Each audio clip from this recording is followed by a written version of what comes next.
ایک صلوات بھیجیے بلند آواز سے بر محمد.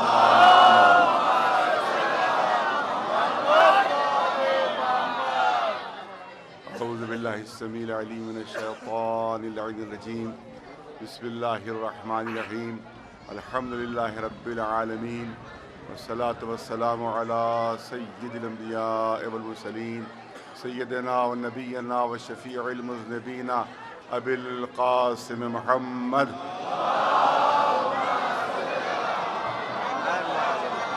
اہل بیت الطیبین الطاہرین المعصومین.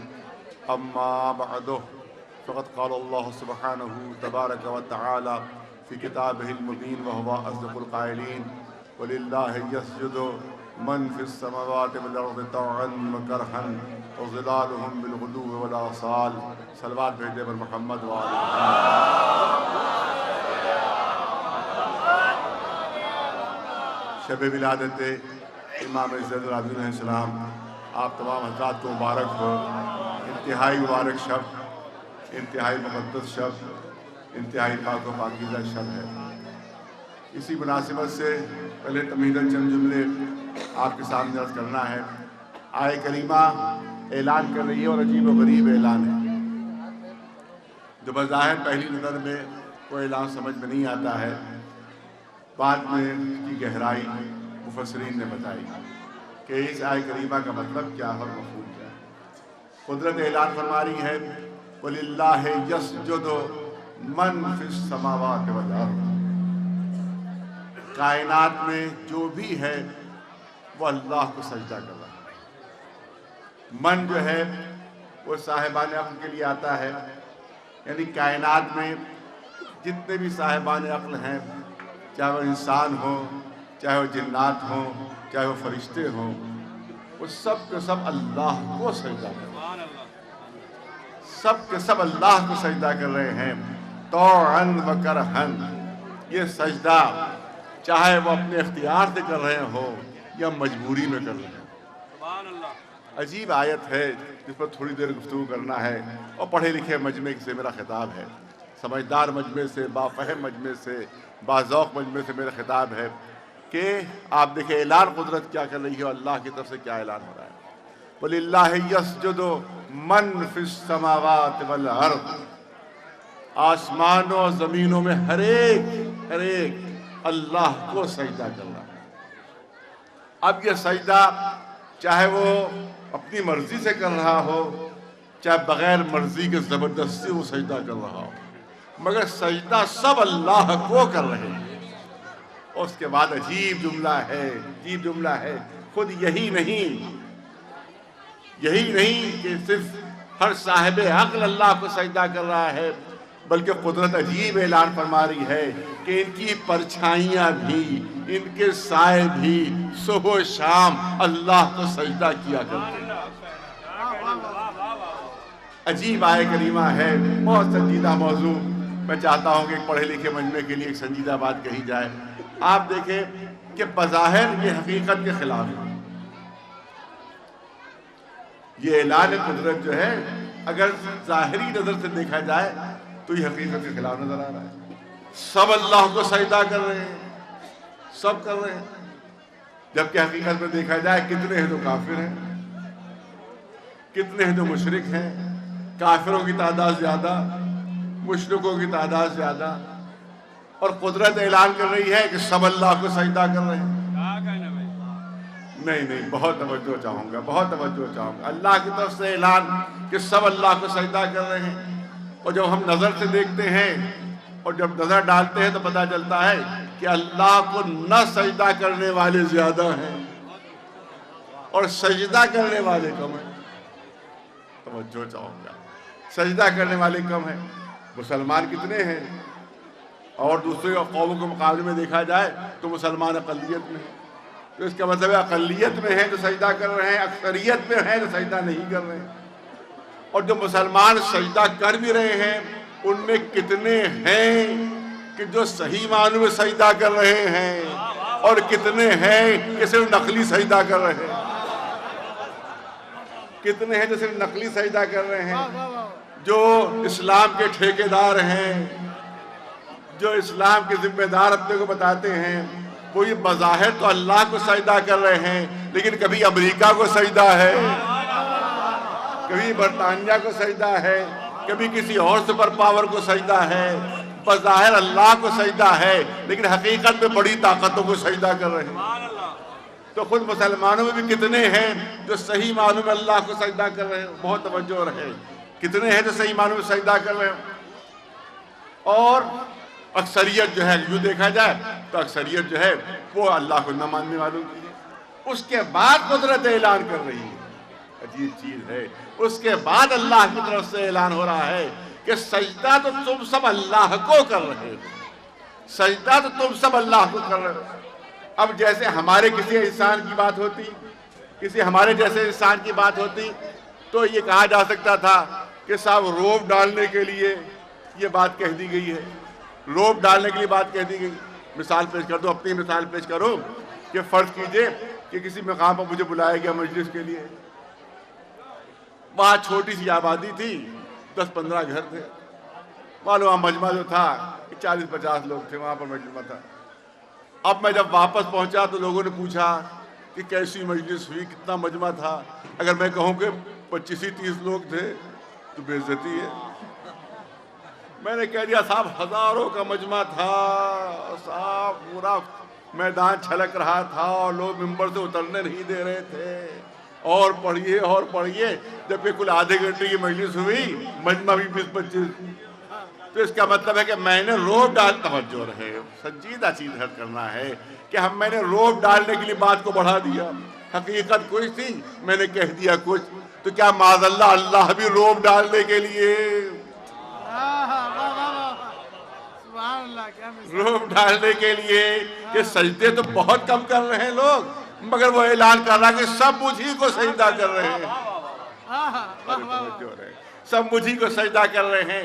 کیا ایسی بات ہے کہ معاذ اللہ صرف روب ڈالنے کے لیے وہ بات کو بڑھا دے، روب ڈالنے کے لیے وہ سچائی میں فرق پیدا کر دے؟ نہیں، بلکہ اللہ کے کلام کا حسن ہی اس کا حقیقت کے دائرے کے اندر ہونا ہے۔ ارے جن میں بہت توجہ چاہوں گا، بہت پڑھا لکھا مجمع میرے سامنے ہے، ارے جن میں کوئی کمی ہوتی ہے، جن میں کوئی نقص ہوتا ہے، وہ تصنع کا سہارا لیتے ہیں،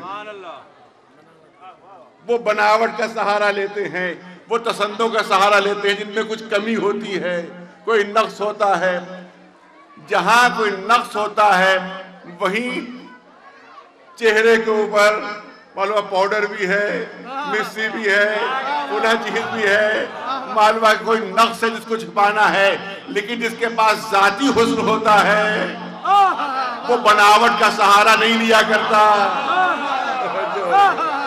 جن کے پاس ذاتی حسن ہوتا ہے وہ بناوٹ کا سہارا نہیں لیتے۔ چاند کے حسن کے لیے چاندنی کافی ہے، ستاروں کی خوبصورتی کے لیے ان کی دمک کافی ہے، پھولوں کے حسن کے لیے ان کی مہک کافی ہے۔ مشہور شعر ہے کہ تصنع سے بری ہے حسن ذاتی، قبائے گل میں گل بوٹا کہاں ہے۔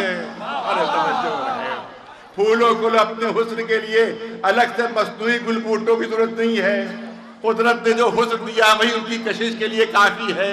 پوری توجہ رہے، ارے مصنوعی پتھر کے لیے ضروری ہے کہ کسی دولت مند کے ہاتھ میں آئے تو اس کی قیمت میں اضافہ ہو، تب لوگ دھوکہ کھائیں، لیکن جو باطن بین ہے وہ سمجھ جاتے ہیں کہ حقیقت کدھر ہے اور دھوکہ کدھر، اصلی کدھر اور نقلی کدھر۔ ایک سلوات بھیجے بلند آواز صبر محمد۔ نہیں، کم وقت میں بات کو مکمل کرنا ہے۔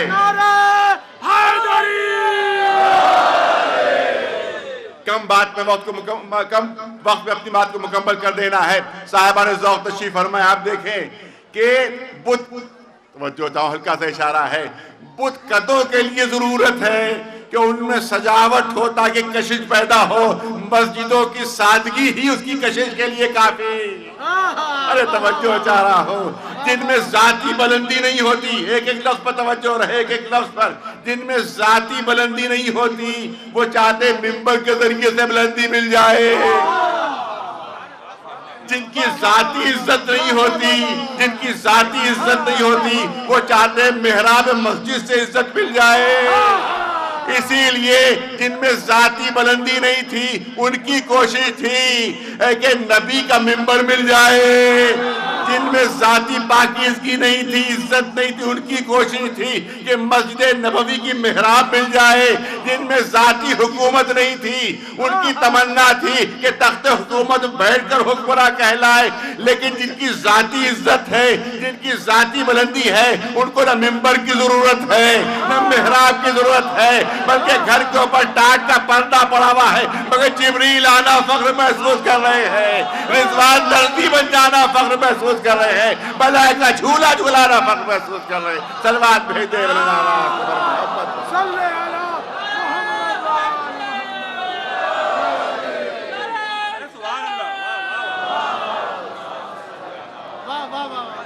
بس توجہ رہے جو عرض کرنا چاہتا ہوں، جن کی ذات میں حکومت نہیں ہوتی ان کی کوشش ہوتی ہے کوئی حکومت ملے تو ہم صاحب حکومت کہلائیں، تخت پر بیٹھے تو صاحب تخت و تاج کہلائیں، تخت پر بیٹھے تو صاحب تخت و تاج کہلائیں، تاج ملے تو تاجدار کہلائیں۔ لیکن محمد و آل محمد ان شخصیتوں کا نام ہے کہ جن کو نہ تخت کی ضرورت ہے، نہ تاج کی ضرورت ہے، نہ ظاہری حکومت کی ضرورت ہے، بلکہ قدرت نے پوری حکومت، پوری کائنات پر ان کی حکومت قائم کر دی ہے، پوری کائنات پر ان کی حکومت قائم کر دی ہے۔ دیکھیں ایک لفظ بھی ضائع نہیں ہوگا انشاءاللہ، ابر نے سایہ فگر ہو کر بتایا کہ ابر پر حکومت، انگلی کے اشارے پر چاند نے دو ٹکڑے ہو کر بتایا کہ چاند پر حکومت، ہاتھ دعا کے لیے اٹھ گئے تو ڈوبتے ہوئے آفتاب نے پلٹ کر بتایا کہ آفتاب بھی دائرے حکومت کے اندر آتا ہے۔ ارے ہاتھ کی ہتھیلی پر پتھروں نے تسبیح پڑھ کر بتایا کہ جمادات پر حکومت ہے، توجہ رہے، جمادات پر ان کی حکومت ہے، اور انگلی کے اشارے پر درختوں نے حرکت کر کے بتایا کہ نباتات پر بھی حکومت ہے، اور ہاتھ کے دھون نے جواہرات بن کر اور پانی پر مسلح نے بچھ کر بتایا کہ پانی پر بھی ان کی حکومت قائم ہے۔ ایک صلوات پر آواز پر محمد وآلہ۔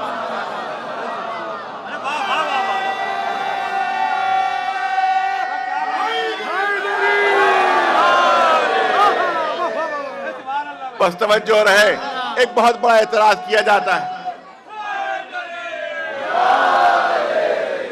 بہت بڑا اعتراض ہے، میں چاہتا ہوں یہیں پر جواب اس کا ہو جائے۔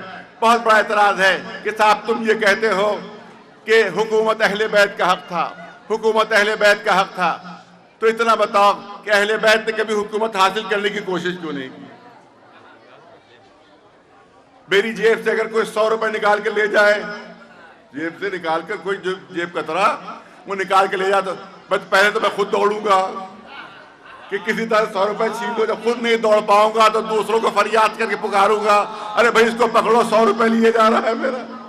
تو کسی کے جیب سے اگر 100 روپے نکل جائے تو اس کی کوشش ہوتی ہے واپس مل جائے۔ اہل بیت کی اتنی بڑی حکومت چلی گئی مگر اہل بیت نے کبھی واپس لینے کی کوشش نہیں کی۔ پر اسی سے دلیل بنائی جاتی ہے کہ اگر حق ہوتا تو واپس لینے کی کوشش کرتے۔ توجہ رہے، خاص طور سے بچوں اور جوانوں سے درخواست ہے کہ بات کو غور سے سنو، کیونکہ اعتراض ہوتا ہے، یہ اعتراض ہوتا ہے، لہذا بچوں اور جوانوں تک بات پہنچنا چاہیے کہ اگر اہل بیت کا حق ہوتا حکومت تو کبھی تو حکومت حاصل کرنے کی کوشش وہ کرتے۔ ہر ایک اپنا حق لینے کی کوشش کرتا ہے، 100 روپے بھی جیب سے نکل جائے، میں نے عرض کیا تو کوشش ہوتی ہے 100 روپے واپس مل جائے، اور اتنی بڑی حکومت چلی گئی، اہل بیت نے کبھی کوشش ہی نہیں کی۔ اور حقیقت بھی یہی ہے کہ جب اہل بیت نے حکومت کو ٹھوکر ماری ہے تب دوسروں تک پہنچی ہے۔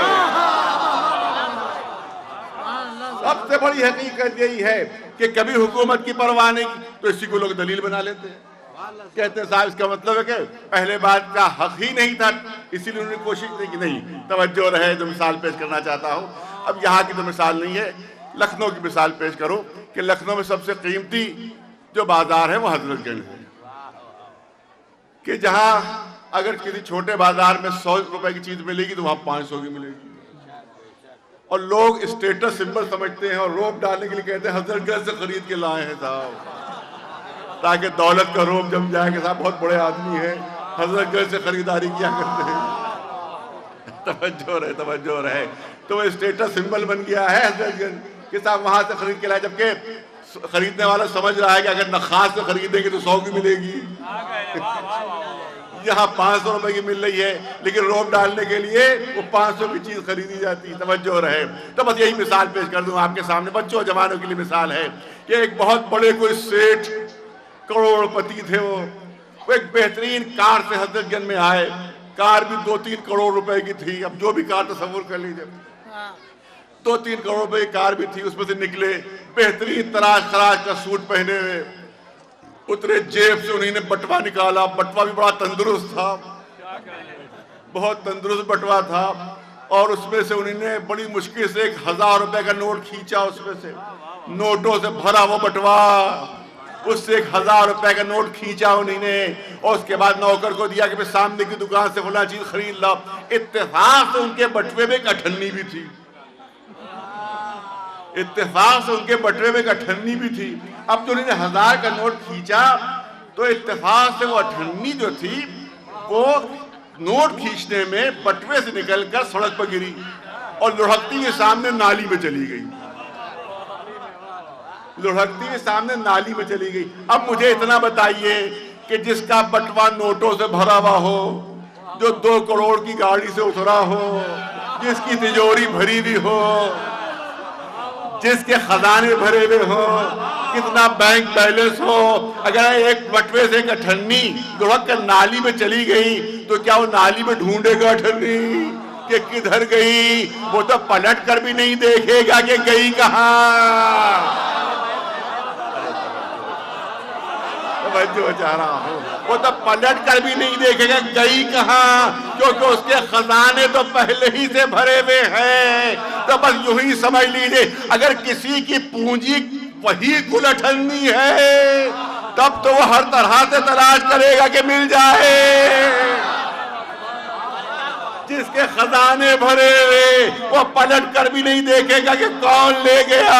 بس یوں ہی سمجھ لیجئے کہ پوری کائنات کے مقابلے میں اس زمین کی کوئی حیثیت نہیں، ایک پورے صحرا میں ایک ذرہ بھی بڑا ہوتا ہے، لیکن کائنات کے مقابلے میں اس زمین کی ایک ذرے کی بھی حیثیت نہیں، اس میں بھی ایک چھوٹے سے علاقے پر حکومت۔ تو جن کی پوری کائنات پر حکومت تھی انہیں نے پلٹ کر بھی نہیں دیکھا کہ کون لے گیا۔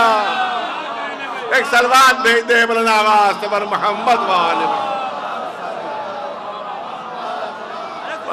بس صاحبان ذوق ہیں، 2-3 جملے سن لیجئے، 2-3 جملے سن لیجئے، ذوق سماعت پر بھروسہ کر کے جملے کرنا چاہتا ہوں۔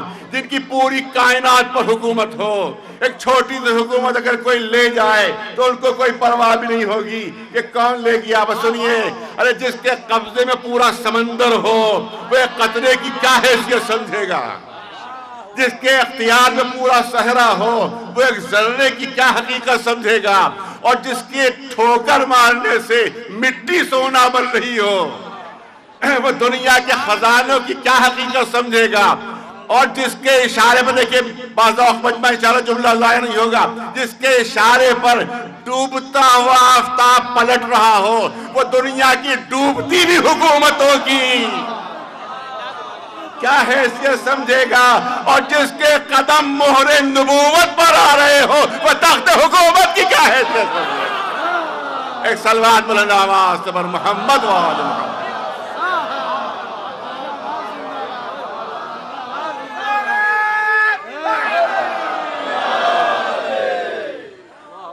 تو یہاں کے اوپر یہ نہیں کہہ سکتے ہم کہ قدرت صرف روب ڈالنے کے لیے جملے استعمال کر رہی ہے کہ جو سجدہ کرتا ہے وہ مجھے کو سجدہ کرتا ہے۔ بس جب علماء سے پوچھا گیا کہ کیا معنی اس آیہ کریمہ کے کیا معنی ہے، تو انہی نے بتایا کہ جب قدرت اپنا اختیار دکھاتی ہے، جب قدرت اپنا اقتدار دکھاتی ہے تو بڑے سے بڑا فرعون سر جھکانے پر مجبور ہو جاتا ہے، بڑے سے بڑا نمرود اطاعت کرنے پر مجبور ہو جاتا ہے۔ آپ دیکھیں، میں ایک مثال قرآنی آپ کے سامنے عرض کرنا چاہتا ہوں، زیادہ تفصیل کا وقت نہیں ہے کیونکہ شعراء حضرات بھی ماشاءاللہ کثرت سے ہیں، ان کو بھی پورا موقع ملنا چاہیے، لہذا نثر ظاہر ہے کہ نظم کے مقابلے یوں بھی نثر نہیں ٹھہرتی ہے، لہذا شعراء کو زیادہ موقع ملنا چاہیے. یہ میں ہمیشہ انداز میرا یہی رہا ہے. بس سنیے جو عرض کرنا چاہتا ہوں کہ دیکھیے قرآنی مثال پیش کروں. فرعون نے پوری طاقت صرف کر دی. سجدے کے کیا معنی ہے؟ فرعون نے پوری طاقت صرف کر دی کہ جناب موسیٰ دنیا میں آنے نہ پائیں. پوری قوت صرف کر دی کہ جناب موسیٰ دنیا میں آنے نہ پائیں. ماہر فن عورتیں کاہنوں نے ستارہ شناسوں نے بتا دیا تھا کہ بنی اسرائیل میں ایک بچہ پیدا ہونے والا ہے جو تمہاری حکومت کو ختم کر دے گا, تمہاری جھوٹی خدائی کو ملیہ میٹ کر دے گا. لہذا سپاہی بٹھا دیے گئے. کوئی بچہ بنی اسرائیل میں پیدا ہوتا تھا قتل کر دیا جاتا. ماہر فن عورتیں موجود تھیں جو جا کر گھروں میں عورتوں کی جانچ کرتی تھیں, اور اگر ان کو یہ پتا چلتا تھا کہ کسی عورت کے شکم میں کوئی بچہ ہے تو فوراً شکم اس کا چاک کر دیا جاتا. ماں بھی مر جاتی تھی, بچہ بھی مر جاتا تھا. ہزاروں عورتوں کو مار دیا گیا, ہزاروں بچوں کو قتل کر دیا. کاہے کے لیے؟ کہ جناب موسیٰ نہ آنے پائے دنیا میں. جناب موسیٰ دنیا میں نہ آنے پائیں. جناب موسیٰ ماں کے شکم میں موجود. یہ ماہر فن عورتیں گھر میں پہنچتی ہیں. بہت توجہ ہے, بہت توجہ. یہ ماہر فن عورتیں جانچ کرنے کے لیے گھر میں پہنچی. جا کر اپنا پورا فن صرف کر دیا, پورا فن صرف کر دیا, پوری جانچ کر لی, مگر پتہ نہیں لگا پائی کہ ماں کے شکم میں موسیٰ موجود, ماں کے شکم میں نبی موجود, ماں کے شکم میں الہی نمائندہ موجود. پوری مہارت صرف کر لی مگر پتہ نہیں لگا سکی. ہم پر اعتراض کیا جاتا ہے کہ تمہارا بھی عجیب عقیدہ ہے کہ تمہارا امام اس دنیا میں موجود, مگر کیسے ممکن ہے کہ اگر موجود ہے تو دنیا بے خبر کیوں ہے, دنیا کو خبر کیوں نہیں ہو رہی ہے؟ تو میں کہوں گا کہ ماں کی شکم کی محدود جگہ میں الہی نمائندہ موجود تھا مگر دنیا پتہ نہیں لگا سکی. تو اگر اس وسیع دنیا میں ہمارا امام موجود ہے اور دنیا کو خبر نہیں ہو پا رہی ہے تو تعجب کیوں ہو رہا ہے؟ ایک صلوات بلند آواز سے پر محمد وآلہ. بس توجہ رہے. بات تفصیلی ہے لیکن میں کوشش کر رہا ہوں کہ بہت کم وقت میں پیش کی جائے آپ کے سامنے. اس کا مطلب پوری طاقت صرف کر دی کہ موسیٰ آنے نہ پائیں, لیکن قدرت نے کہا کہ جب میں اپنی طاقت دکھاؤں گا, جب میرا اشارہ ہوگا, جب میں اپنا اختیار دکھاؤں گا تو یہاں تک تیری حکومت تھی, یہاں تک تیرا اختیار تھا. پوری کوشش کر لی تو نے کہ موسیٰ دنیا میں آنے نہ پائیں, لیکن جب میں اپنا اقتدار دکھاؤں گا تو طے صحیح کہ تیری آغوشی میں موسیٰ کو پرورش دلوا دوں گا. ایک صلوات بھیج دے بلند آواز سے پر محمد وآل محمد. ایک صلوات بلند آواز سے پر محمد وآل محمد. بس آخری جزت کرنا چاہتا ہوں, پوری توجہ چاہوں گا. ایک آیت تو یہ ہے کہ للہ یسجد من فی السماوات والارض. من جو ہے وہ صاحبان عقل کے لیے آتا ہے, لیکن دوسری آیت اور ہے جو اور بات کو مشکل کر دیتی ہے. وہ ہے یسبح للہ ما فی السماوات وما فی الارض. سورہ جمعہ میں آپ پڑھتے رہتے, اس کے علاوہ بھی اور آتے ہیں. یسبح للہ ما فی السماوات وما فی الارض. اب ما جو ہے صاحب عقل کے لیے آتا ہے اور جو بے عقل چیزیں ان کے لیے بھی آتا ہے. تو اب کیا معنی ہوئے کہ کائنات کی ہر شے اللہ کی عبادت کر رہی ہے, چاہے جان ہو چاہے بے جان ہو, چاہے عقل ہو چاہے بے عقل ہو, چاہے سمجھ ہو چاہے بے سمجھ ہو. اب کائنات کی ہر شے اللہ کی تسبیح کر رہی ہے. زمین اللہ کی تسبیح کر رہی ہے, آسمان اللہ کی تسبیح کر رہا ہے, ستارے اللہ کی تسبیح کر رہے ہیں, یہ جانور اللہ کی تسبیح کر رہے ہیں, یہ چلتی ہوئی ہوائیں اللہ کی تسبیح کر رہی ہیں, یہ ہوا کے دوش پر اڑتے ہوئے بادل اللہ کی تسبیح کر رہے ہیں, یہ سمندر اللہ کی تسبیح کر رہے ہیں, یہ بہتے ہوئے چشمے اللہ کی تسبیح کر رہے ہیں. کائنات کی ہر شے اللہ کی تسبیح کر رہی ہے. اب یہیں کے اوپر علامہ مودودی عالم اسلام کے بہت بڑے عالم, ان کے چند جملے آپ کے سامنے رکھ کر کے اور بات کو آگے بڑھانا چاہتا ہوں. تھوڑی زحمت اور دینا ہے آپ حضرات کو. علامہ مودودی ان تمام آیتوں کے ذیل میں تحریر فرماتے ہیں کہ جب کائنات کی ہر شے اللہ کی تسبیح کر رہی ہے تو اس کا مطلب ہے کائنات کی ہر شے مسلمان ہے. بہت توجہ چاہوں گا پڑھے لکھے مجمع کی. یہ کائنات کی ہر شے علامہ مودودی لکھ رہے ہیں، عالم اسلام کے بہت بڑے عالم، کہ جب کائنات کی ہر شے مسلمان، ہر شے تسبیح کر رہی ہے تو ہر شے مسلمان، زمین مسلمان، آسمان مسلمان، ستارے مسلمان، چاند مسلمان، سورج مسلمان، ہوائیں مسلمان، زمین کا ذرہ ذرہ مسلمان. علامہ مودودی لکھ رہے ہیں کہ کائنات کا ذرہ ذرہ مسلمان، مگر جس چیز سے فائدہ اٹھانا ہے وہ آخری جملے ہیں. وہ لکھتے ہیں کہ تمام چیزیں مسلمان ہیں مگر بغیر کلمہ پڑھے ہوئے. ارے نہیں، توجہ چاہوں گا. زمین مسلمان ہے، آسمان مسلمان ہے، چاند مسلمان ہے، سورج مسلمان ہے، ہوائیں مسلمان ہیں، ستارے مسلمان ہیں، پرندے مسلمان ہیں، پانی مسلمان ہے، سمندر کے اندر رہنے والے جاندار مسلمان ہیں، مگر کسی نے کلمہ نہیں پڑھا مگر مسلمان. ارے توجہ رہے، بغیر کلمہ پڑھے مسلمان. اس کے بعد لکھتے ہیں کہ زبانی کلمے سے اسلام ثابت نہیں ہوتا بلکہ عمل سے اسلام ثابت ہوتا ہے، کردار سے اسلام ثابت ہوتا ہے، سیرت سے اسلام ثابت ہوتا ہے. ان کائنات کی تمام چیزوں نے کلمہ نہیں پڑھا مگر عمل بتا رہا ہے کہ مسلمان. ان کا عمل بتا رہا ہے کہ مسلمان. اور اس کے بعد لکھتے ہیں کہ زبانی کلمے سے اسلام ثابت نہیں ہوتا کیونکہ جتنے منافق تھے وہ سب زبانی کلمہ پڑھ رہے تھے مگر کردار سے مسلمان نہیں تھے. بس میں توجہ چاہتا ہوں، علامہ مودودی خدمت میں عرض کرنا چاہتا ہوں کہ آپ نے پوری کائنات کو بغیر کلمہ پڑھے مسلمان مان لیا، صرف عمل کی بنیاد پر مسلمان مان لیا، کردار کی بنیاد پر مسلمان مان لیا پوری کائنات کو. تو پھر ایک شخصیت کے سلسلے میں کیوں شرط لگا دی کہ جب تک کلمہ نہیں پڑھیں گے ہم مسلمان نہیں مانیں گے؟ پوری کائنات کے لیے شرط لگا دی، پوری کائنات کو مسلمان مان لیا بغیر کلمہ پڑھے، لیکن ابو طالب کے لیے شرط لگا دی کہ جب تک کلمہ نہیں پڑھیں گے اس وقت تک مسلمان نہیں مانیں گے. ارے ابو طالب اس شخصیت کا نام ہے کہ جس کا پورا کردار بتا رہا ہے، جس کا ہر عمل بتا رہا ہے کہ اس سے بہتر کوئی مسلمان نہ تھا. ایک صلوات بھیج دے بلند آواز بر محمد و آل محمد.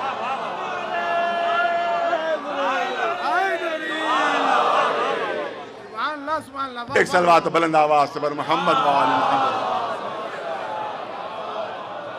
ہر شے اللہ کی تسبیح کر رہی ہے، ہر ایک اللہ کو سجدہ کر رہا ہے.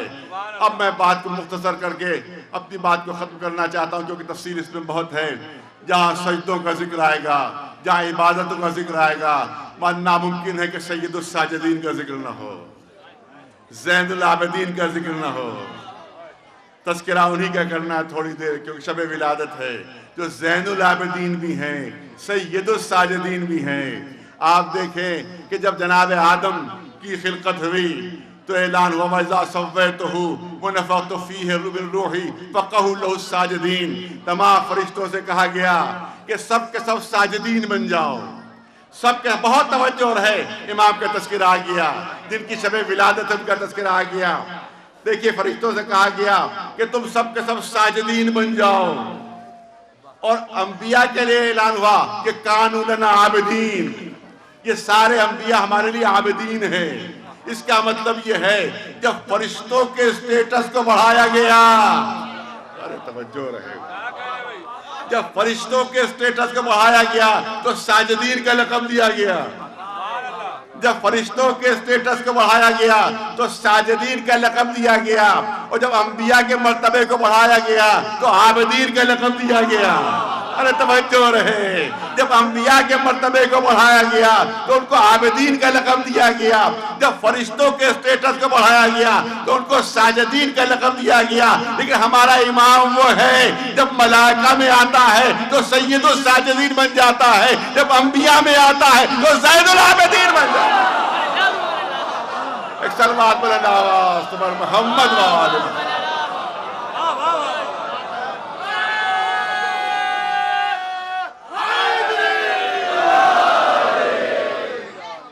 میں نے کہا اب زیادہ وقت نہیں لینا ہے، امام کا تذکرہ آ گیا، امام کا تذکرہ آ گیا، توجہ رہے جو کرنا چاہتا ہوں، سید الساجدین بھی ہیں، زین العابدین بھی ہیں، لیکن دو لقب اور ہیں جو ہمارے مجمع شاید بچوں نے کم سنے ہوں گے۔ سید الساجدین تو مسلسل سنتے رہتے ہیں، زین العابدین تو مسلسل سنتے رہتے ہیں، لیکن دو لقب اور ہیں۔ دو لقب کیا ہیں؟ آدم و اہل بیت، آدم و اہل بیت، اہل بیت کے آدم، اور دوسرا لقب کیا ہے؟ نوح آل محمد۔ ارے عجیب چیز ہے، بس یہی پڑھ کے اور بات کو مکمل کر دینا چاہتا ہوں۔ آدم و اہل بیت، اہل بیت کے آدم، نوح آل محمد، آل محمد کے نوح، آل محمد کے نوح۔ بہت سی صفتیں امام کی جناب آدم سے ملتی جلتی ہیں۔ آدم و اہل بیت، جس طرح سے آدمیت جو تھی وہ جناب آدم کے ذریعے سے چلی، اسی طرح سے اہل بیت کی نسل جو ہے وہ ہمارے امام کے ذریعے سے چلی، وہ ہمارے امام کے ذریعے سے چلی۔ جناب آدم کی بھی پوری زندگی روتے گزری، زندگی کا بڑا حصہ روتے ہوئے گزرا، ہمارے امام کی زندگی کا بھی بڑا حصہ روتے ہوئے گزرا۔ آپ دیکھیں کہ دوسری مواصلت یہ ہے کہ جناب آدم کی نبوت کی گواہی حجر اسود نے دی، جناب آدم کی نبوت کی گواہی حجر اسود نے دی، اور ہمارے امام کی امامت کی گواہی بھی حجر اسود نے دی۔ بہت توجہ رہے، ہمارے امام کی امامت کی گواہی بھی حجر اسود نے دی۔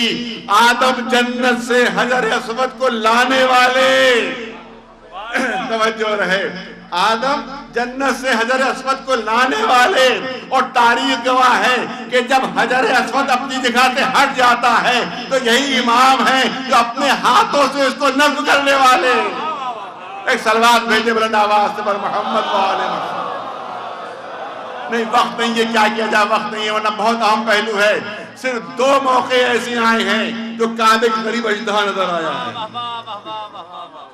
دو موقع تاریخ میں ایسے ہیں جب کعبے کے قریب اژدہا نظر آیا ہے، کعبے کے قریب اژدہا نظر آیا۔ ایک زمانہ جناب ابو طالب کا زمانہ تھا، ارے نہیں، کیا کیا جائے، وقت نہیں ہے۔ جناب ابو طالب کے زمانے میں کعبے میں آگ لگ گئی، اور اتنی زبردست آگ لگی کہ پوری کعبے کی عمارت جل گئی، کمزور ہو گئی۔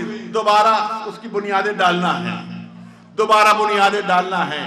تو اب ظاہر ہے کہ یہاں بھی جب کسی نئی عمارت کی بنیاد ڈالی جاتی ہے تو سنگ بنیاد رکھا جاتا ہے، اور کسی بڑے آدمی کو بلایا جاتا ہے، کبھی وزیر کو، کبھی گورنر کو، کبھی کسی کو، کبھی کسی کو۔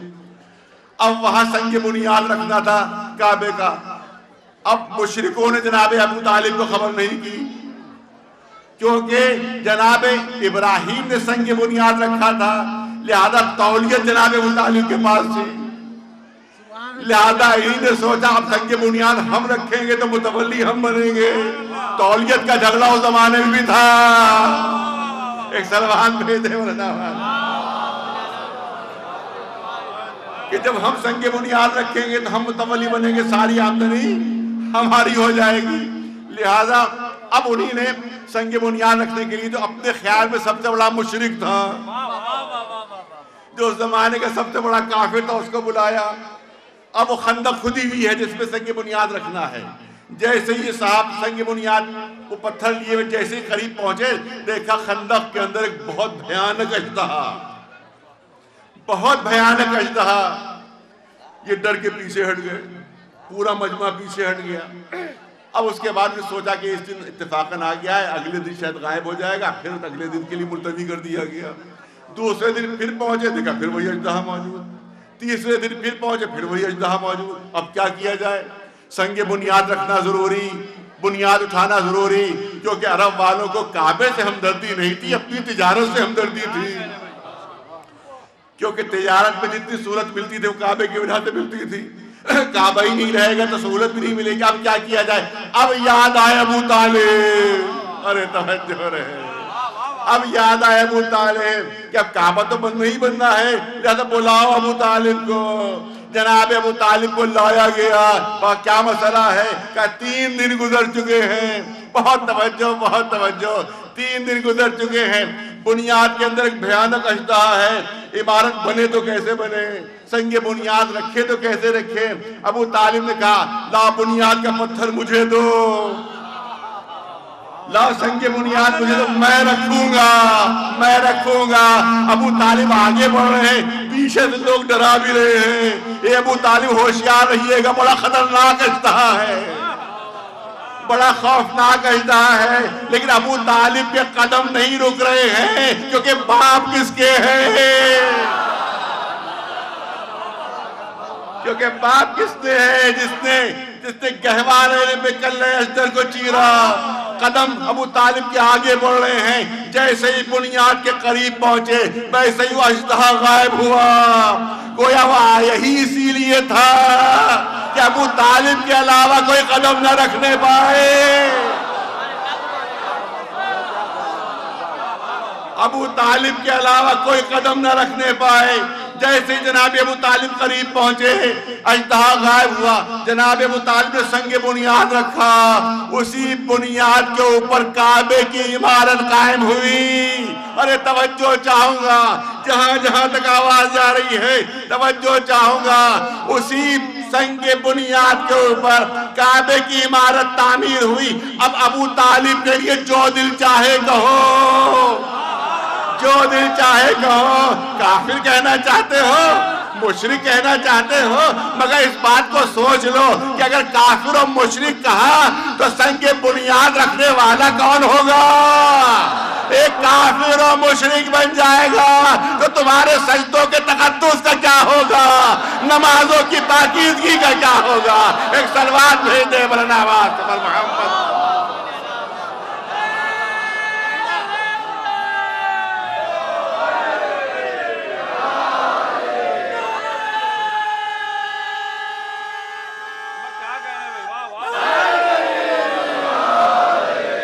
بس بات مکمل ہو گئی.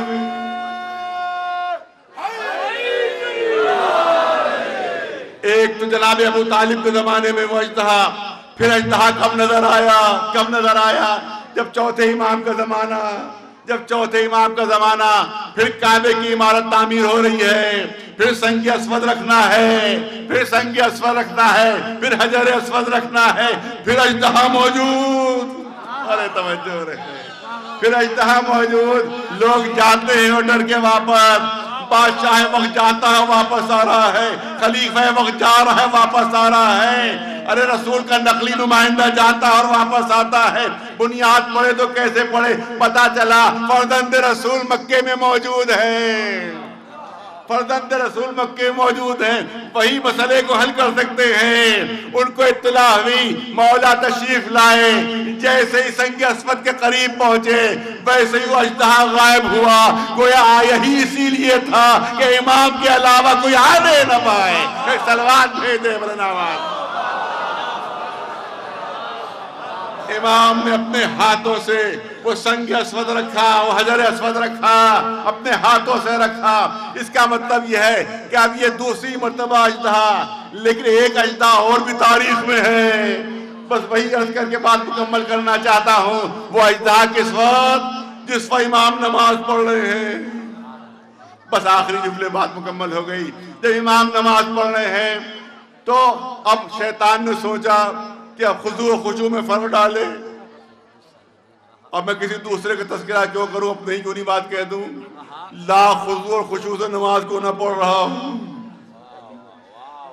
اگر قریب سے سانپ گزرتا بھی نظر آئے گا تو کہاں کا خضوع, کہاں کا خشوع, بلکہ کہاں کا مصلی اور کہاں میں. مصلی کہیں ہوگا اور میں کہیں ہوں گا. لہذا شیطان نے یہی شیطنت اس کو سوجھی کہ بھئی بڑا خضوع اور خشوع مشہور ہے, بڑے عبادت گزار مشہور ہیں, لہذا کچھ ٹیسٹ لیا جائے, کچھ امتحان لیا جائے.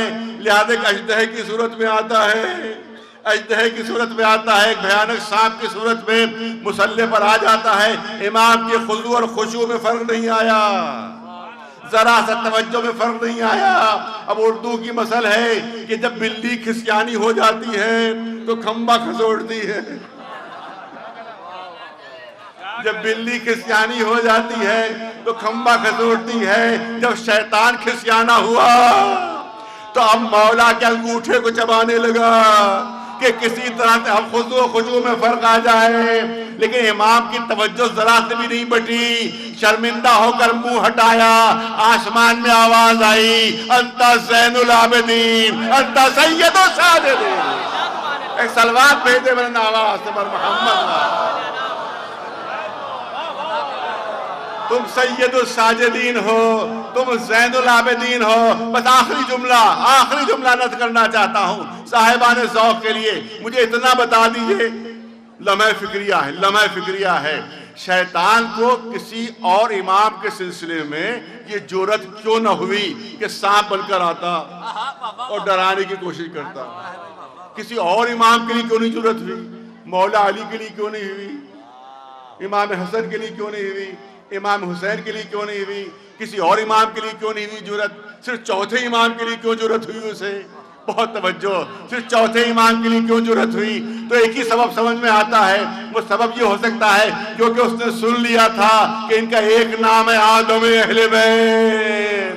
ارے توجہ رہے، ان کا ایک نام ہے آدم اہل بیت، تو اس نے سوچا کہ ایک آدم کو سانپ بن کر بہکا لیا تھا تو دوسرے آدم کو سانپ بن کر ڈرا لوں گا، مگر اس سے صرف نام و کنیت دیکھی تھی، نسل نہیں دیکھی تھی۔ اس نسل میں سانپ سے ڈرا نہیں جاتا ہے بلکہ اس کے دو ٹکڑے کیے جاتے ہیں۔ ایک صلوات بلند آواز سے بر محمد